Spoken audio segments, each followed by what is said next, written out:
This video is the first part of my guide series, where I will go deeper into explaining Cowboy attack with each video, so stay tuned and subscribe to not miss future parts.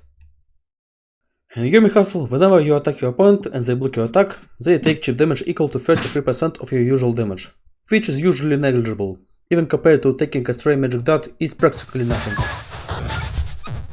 But when your opponent soft blocks anything, they are also usually inflicted with block advantage, which, depending on your move, will delay the move they use on the next turn by 3 frames, just 1 frame, or it could even be negative, which will instead delay your next move. Whenever block advantage is displayed as positive, your opponent's moves are delayed, which makes smashing out of block strings more difficult for your opponent. But never impossible, especially considering how slow guard breaks are.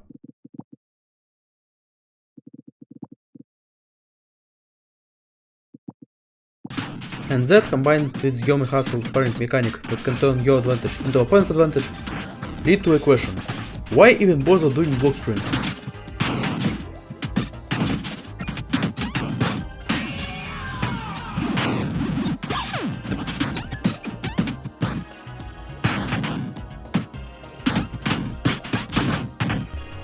On an arm die, what you've just seen may look like Cowboy just getting lucky and landing a guard break despite all danger of being mashed at. But in reality, the Cowboy was never in any immediate danger, and could cash out of his block string with the relative safety. It was not because the opponent was so minus his attack would never come out before Cowboy's attack would, but because of YOMI Hustle's mechanics that were probably just meant to make the replay saucier, but ended up making the difference when you take the game to extremes. And just like that, all hustlers, and especially Cowboy, can utilize the tag called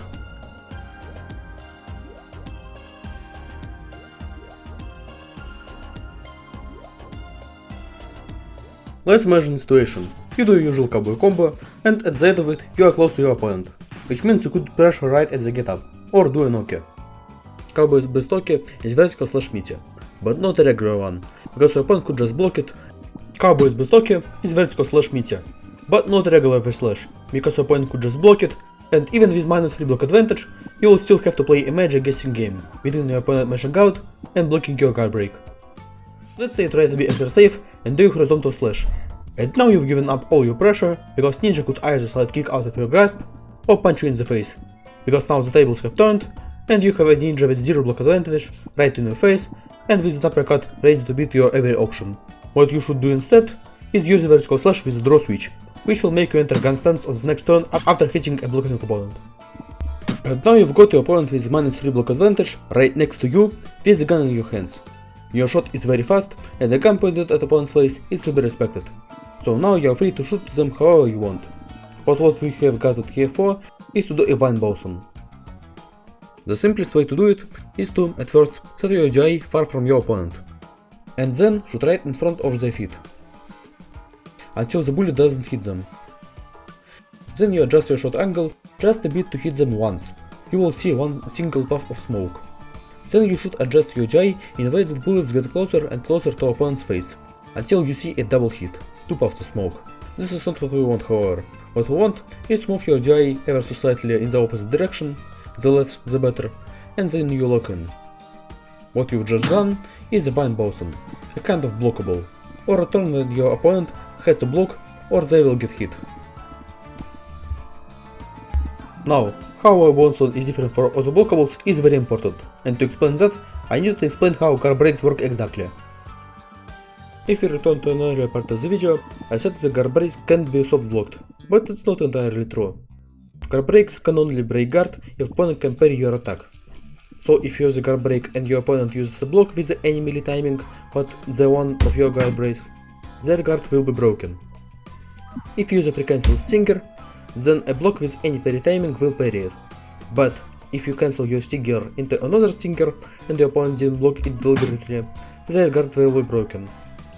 If they soft block anything on the same turn you use a guard break, however, our opponent couldn't parry your guard break, they will soft block it. And they will also soft block it if they have whiffed a block on the previous turn.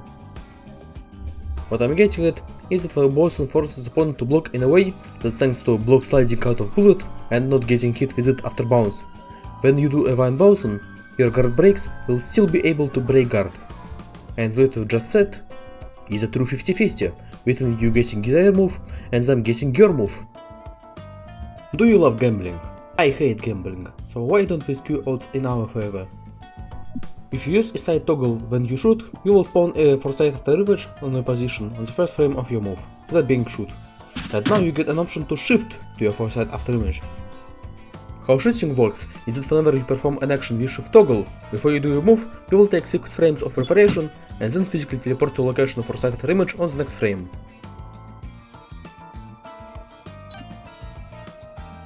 And on the frame you've teleported on, you will play the third frame of your selected move, which practically makes moves like horizontal slash come out on frame 10, backslash come out on frame 9, etc.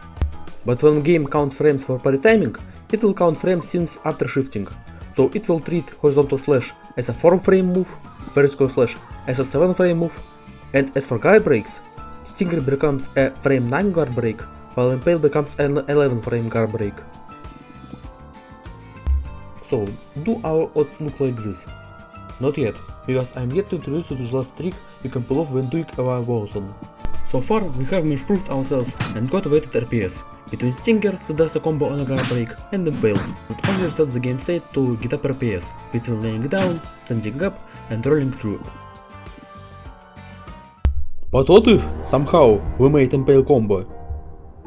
Whenever you use Rift, your foresight after image will explode on the 6th frame of the turn you use Rift on, and that can't be delayed by anything. If you have an line of bullet on the field, then on the next frame after Rift explosion, the latest shot bullet will be teleported to its position and will be propelled to the direction of your DI, using up 1 bounce. Let's imagine a situation. Your opponent jumps and DI is up, while you use an uptilt H slash, which catches them but doesn't combo. Even with teleport you can only throw them. In this position you can use a lemon fork. The lemon fork is an act of putting your bullet in the position where your opponent will be after an Impale, to combo off of Impale. Lemon cork, however, is the act of performing a lemon fork while your opponent is close to ground, or is grounded, practically eliminating the vertical component of DI and making it a much more consistent link, even at higher DI modifiers. As a combo starter, it is consistent, thanks to hit lag of Impale and hit stun of bullet. At worst, you will get a knockdown. At best, combo your opponent.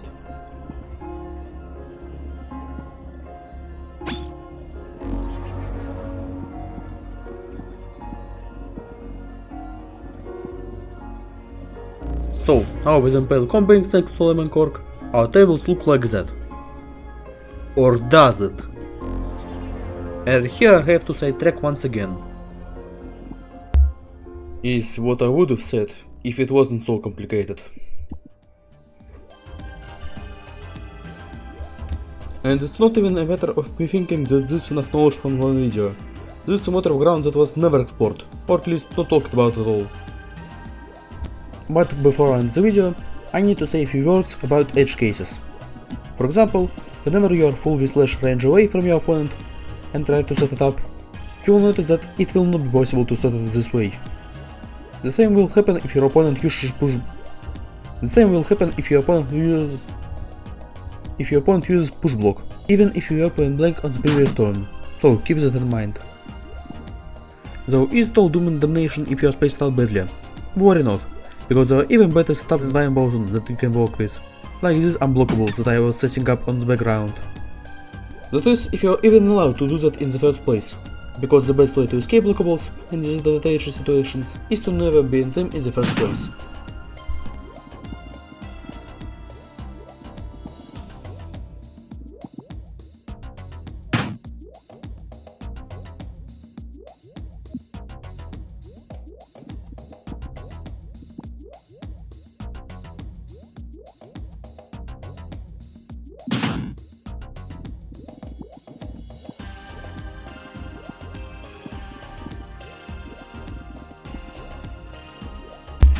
And that was just me scratching the surface of Cowboy's adventure states. So, see you the next time in Discord, YouTube, YOMI or elsewhere.